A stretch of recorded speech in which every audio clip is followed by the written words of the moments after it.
Hello everyone, how are you all doing? I hope you all are good. So today here we are back with a new video on our AutoCAD series, and this video is going to be on WCS and UCS, World Coordinate System and User Coordinate System. So here we'll jump into CAD and we'll understand what exactly this UCS and World Coordinate System is. The very first thing uh, that I want to take you through is this setting here.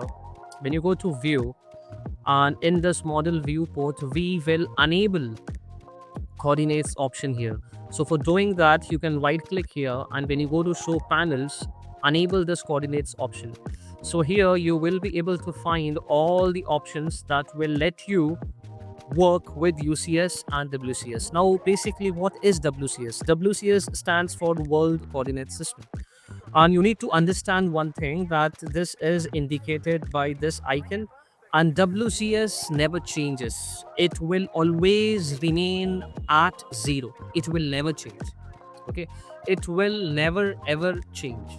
Okay. For example, but still, AutoCAD allows us to move our WCS. When I say to move our WCS, that WCS, when you move, it will become UCS. Okay, for example, I have selected this icon here. Okay, and then I am moving it. So when I move this, what is happening? You may feel that this is the WCS icon which is moving, but in reality, WCS is there at 0. Okay, but this is the UCS, User Coordinate System. Why? Because I have interacted with it and I have changed the origin. Okay, so the UCS is changed, but the WCS is there where it was before. This is one thing. Second is, if I just press Ctrl Z and if I just go back and if I right click over it, these are the options that you get here. Okay, so what is this world option? What is this previous? What is this named UCS? Everything we will see it. Okay, but what is the main purpose of using this WCS? How this WCS will function? For example, consider that I will place this rectangle here, and now this rectangle is pretty straight. Okay, you can see, and if you want to model a line here, you will not be finding any difficulty. Okay, you can simply plot any line whatsoever and it will follow that perpendicularity. Okay, but what if there is a line here? What if there is a line here and this line is somewhat tilted? Okay, this line is somewhat tilted. For example, I am modeling a line. Let us enable object snap, and let us enable all the points here, and I am taking a line here. Consider that I want to model any line over here. See what is happening here now. You see that there is this rectangular box which is inclined to this one.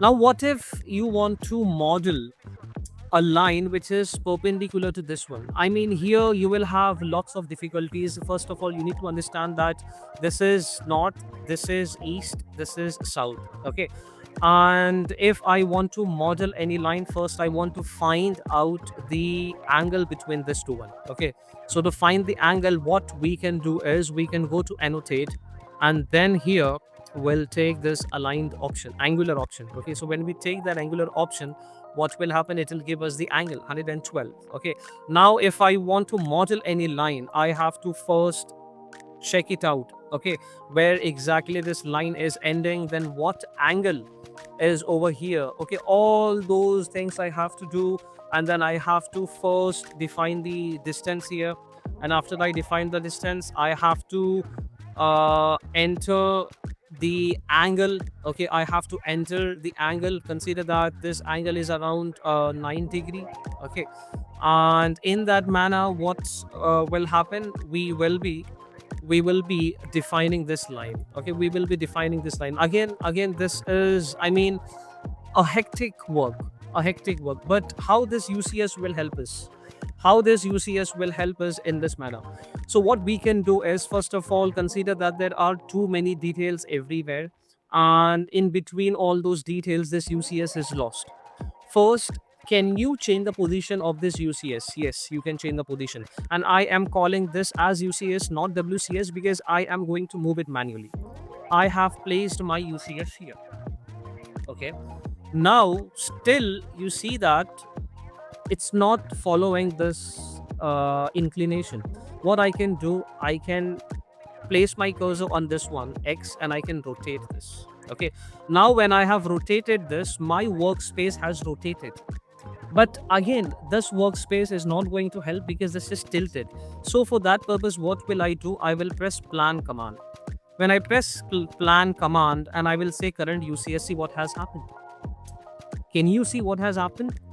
Now our workspace was tilted, but just because I have entered the plan command, my entire workspace is tilted according to that one.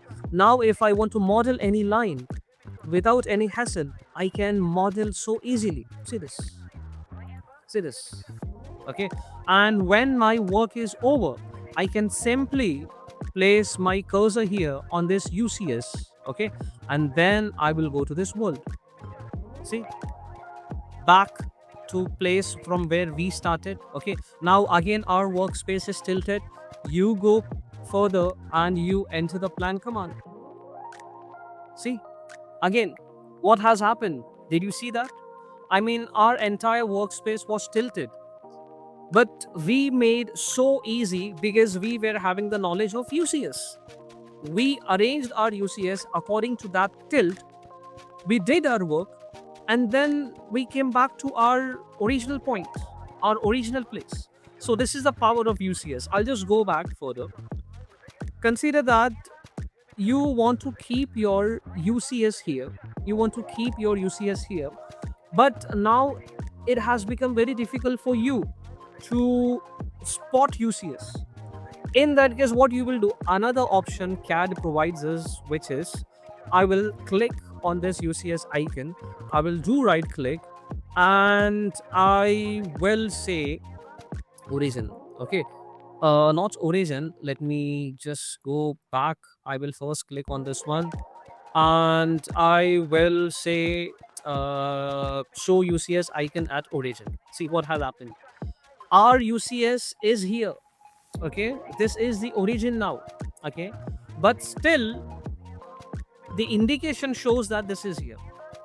So now with this, no matter how clustered your drawing is, what will happen? This UCS will be here at the left side and it will be easier for you to understand where exactly the orientation is. Okay, this is one thing. Second is I'll just go back and I'll just set this to I'll just right click over it and then I'll say show UCS at the icon, and I want to now bring this UCS icon back to its WCS point. Okay, at that time I will click on the world and after that I will enter the command plan and this is done. This is done. Okay, so this is how you interact with WCS. And in Revit, what we do, in Revit we also define a work plane. In AutoCAD also you can define the work plane, but how can you do that? I'll delete this what I did. I'll delete this what I did and I'll just go in 3D and I will extrude this. I will extrude this. I will select this one and I will press enter and I am extruding this. Okay, now let us make this shaded. Okay, we have made this as shaded and now consider that we want to define our workspace here. Okay, in Revit, how we define a workspace? We go to work plane option and then we select this face. So now here in AutoCAD as well, you get this option. You can select your UCS and you can simply place it here. Now whatever thing that you will model, it will be here on this one. See this.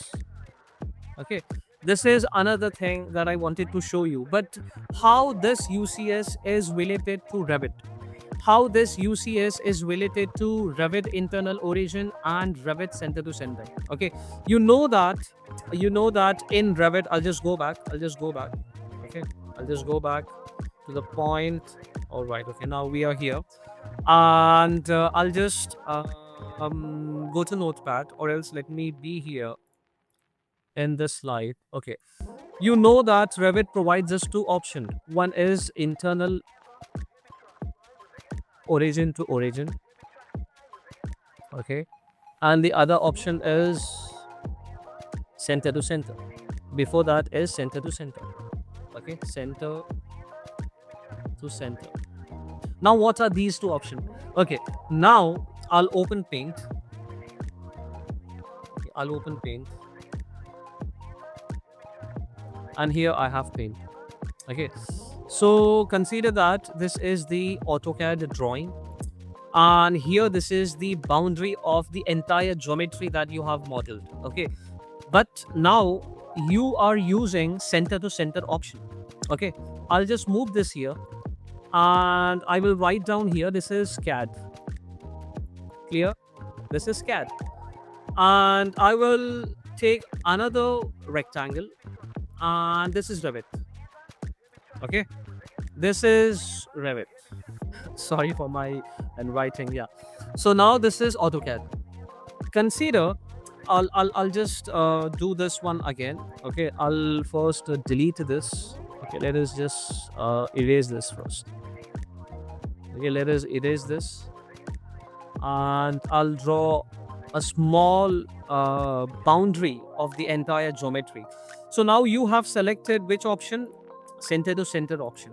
What will happen now? What will happen now? See, when you select center to center option, Revit will see the center of this CAD, and Revit will see the center of this geometry, and accordingly it will place both the center one above the another. Okay, consider that you did some work in AutoCAD after you linked AutoCAD, and now this circle, this square center is changing again. I'll just delete this. Before it was that one. Okay, consider that this bigger one is our initial boundary, but now what we did, we changed our boundary of the entire geometry, and it has become this one now, smaller one. So what Revit will do, Revit will find this center, and it will align this center over this one. So now when you append this, what will happen? Your file will not come at the correct place. Your file will not come at the correct place. Okay, but I prefer this option, internal origin to origin. As I said, world coordinate system in AutoCAD doesn't change. Okay, there is internal origin system in Revit which doesn't change. So when you select internal origin to origin, no matter how wide your geometry is, how wide your periphery of your project is, internal origin of AutoCAD will align with internal origin of Revit. Okay, so this is how you interact, this is how you bring in your AutoCAD files in Revit. Okay, and you should know if there is a complex environment, this is how you will be working with UCS. Okay, and there's a difference between UCS and WCS. WCS doesn't change. Okay, it remains at 0. Okay, no matter, even if you give move command, for example, if I want to move this, okay, if I want to move this, I can simply go here and I can write this, and I am moving this. Okay, I am moving this, and I can select reference here. Okay, and I can move this, or else I can simply move this over to this point. Even when I move this, what is happening? The world coordinate system doesn't change. It's just that the user coordinate of this particular element will change. Okay, the user coordinate of this element will change. Just why it is called user coordinate? Because I am defining the origin of the geometry. Okay, so these are the points which I wanted to cover. And yes, learners, I hope this video was useful to you. Let us rise and shine together. We will meet next week. Thank you for joining. Thank you.